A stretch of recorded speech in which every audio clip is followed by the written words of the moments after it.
How's it going, everyone? Jimmy here, and today I want to talk about the anti-air jab in Street Fighter V. Now, a lot of people are really disgusted about this particular way of anti-airing your opponent because it sets up a situation where they have to guess between a cross-under and like staying in front situation. And if you guess wrong on that 50-50, you will eat a lot of damage. And a lot of people feel like this is not really fair. Basically, the one anti-airing with the jab is creating a situation that is too powerful and shouldn't be in the game. So people in general are suggesting like just removing the anti-air jab as an option, and I wanted to create this video to tell you guys it's not that simple. There's actually a lot to talk about when it comes to anti-air jabs and why we kind of need them, but they're really bad because obviously they create a really powerful situation that maybe should not be in the game. So what's the problem with anti-air jab? Why can't we just remove it from the game and be happy? It's basically Street Fighter has another issue that is going to be even worse if we remove anti-air jabs, and that's jumping. Jumping in Street Fighter V is extremely strong. A lot of people call Street Fighter V Jump Fighter V because you barely see the footsie game in Street Fighter V anymore, at least when you compare it to Street Fighter IV. Jumping is a really viable option to pressure your opponent because a lot of the time they won't be able to have an answer.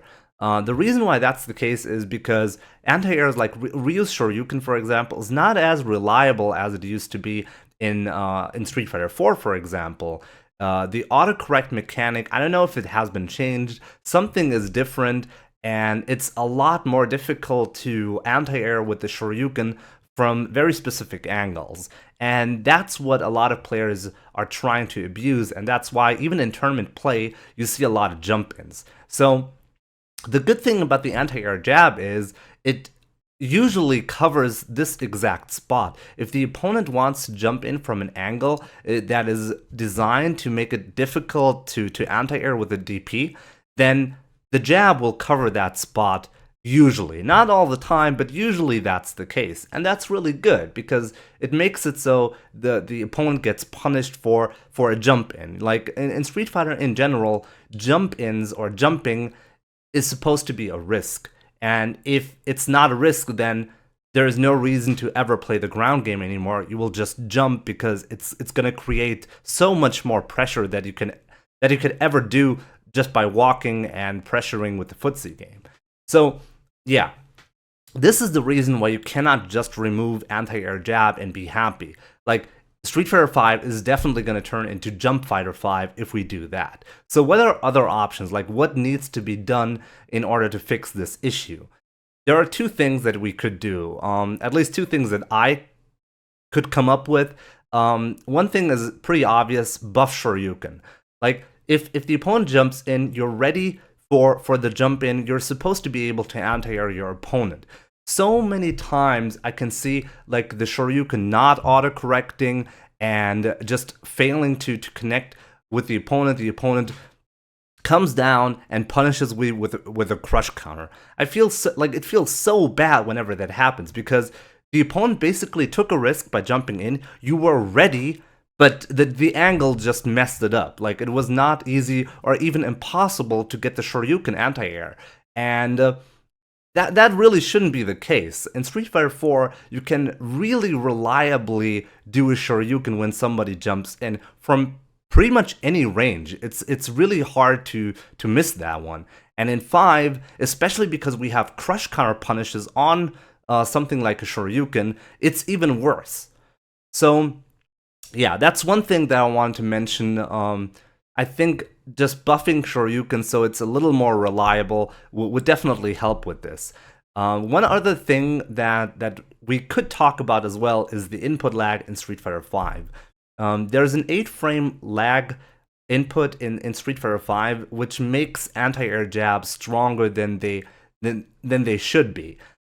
The reason why that's the case is because, like, when somebody goes for a cross-under situation after the anti-air jab, you cannot really react to that that to that dash under, you have to make a decision beforehand because the game is pretty laggy. There's an 8-frame lag in the game, and I think if they fix that, if they fix the 8-frame input lag and make it a little more like Street Fighter 4's 5-frame input lag, the situation would probably be a lot better, because then you could more reliably react to the actual dash animation and yeah, not get hit by that cross under. You won't be able to, like, it's still going to be quite difficult actually, but still, it's going to be much more more reliable to block that incoming mix-up.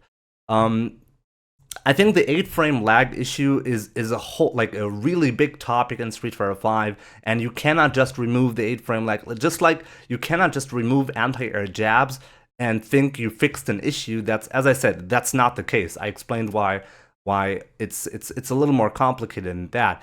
And with the 8-frame buff, like with the 8-frame lag in Street Fighter 5, it's the same thing. We cannot just remove that and turn it into a 5-frame input delay and expect to have fixed the issue. It's not that easy, and I think I'm gonna do another video explaining why that's the case. So yeah, guys, let me know what you think about this topic in the comment section below or live on Twitch. So take care, and I'll see you soon.